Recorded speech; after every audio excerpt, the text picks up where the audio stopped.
Mantan Menkominfo Johnny G. Plate hari ini akan menghadapi sidang putusan kasus dugaan korupsi proyek BTS 4G Kominfo di Pengadilan Tindak Pidana Korupsi Jakarta.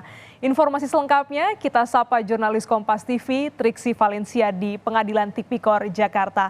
Triksi, pukul berapa ex Menkominfo ini akan menjalani sidang putusan pagi hari ini?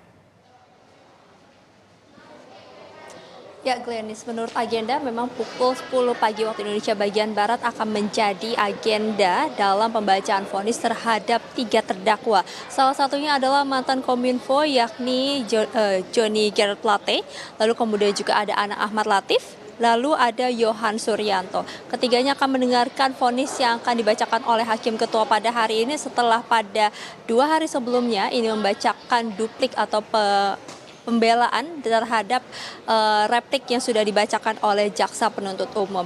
Dari tuntutan yang sudah disampaikan oleh jaksa penuntut umum, Johnny G. Plate ini dituntut 15 tahun penjara dengan denda 1 miliar rupiah serta dikenakan uang pengganti sebesar 17,8 miliar rupiah. Sementara Anang Ahmad Latif dikenakan tuntutan 18 tahun penjara dengan denda 1 miliar rupiah serta uang pengganti sebesar 5 miliar rupiah, dan tenaga ahli Yohan Suryanto dikenakan tuntutan 6 tahun penjara dengan denda 250 juta rupiah serta uang pengganti sebesar 399 juta rupiah subsidi 3 tahun penjara. Jadi ketiganya akan mendengarkan putusan terkait dengan skema apakah nanti akan dibacakan satu persatu atau terdakwanya akan tiga-tiganya langsung masuk ke dalam. Ini akan menanti bagaimana situasi dari persidangan akan berlangsung, Glenis dan juga saudara. Tapi pada saat ini kami sudah melihat beberapa penasihat hukum sudah tiba di Pengadilan Negeri Tinggi Jakarta Pusat Tipikor untuk melihat ataupun juga mengikuti secara langsung bagaimana jalannya sidang putusan yang akan dibacakan oleh Hakim Ketua.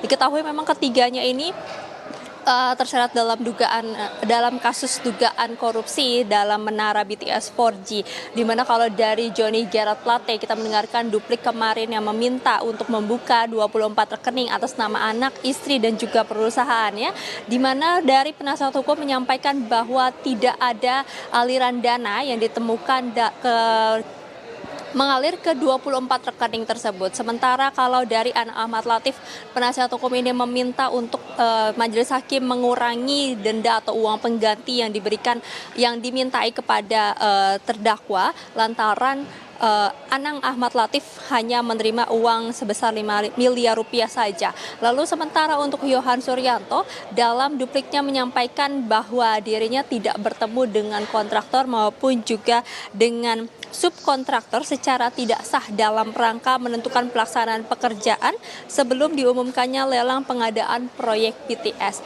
Kita akan saksikan bersama Glenis dan juga saudara apakah ketiganya mendapatkan vonis ataupun juga putusan sesuai dengan tuntutan atau tidak. Glenis. Baik, terima kasih jurnalis Kompas TV Triksi Valencia langsung dari Pengadilan Tindak Pidana Korupsi Jakarta.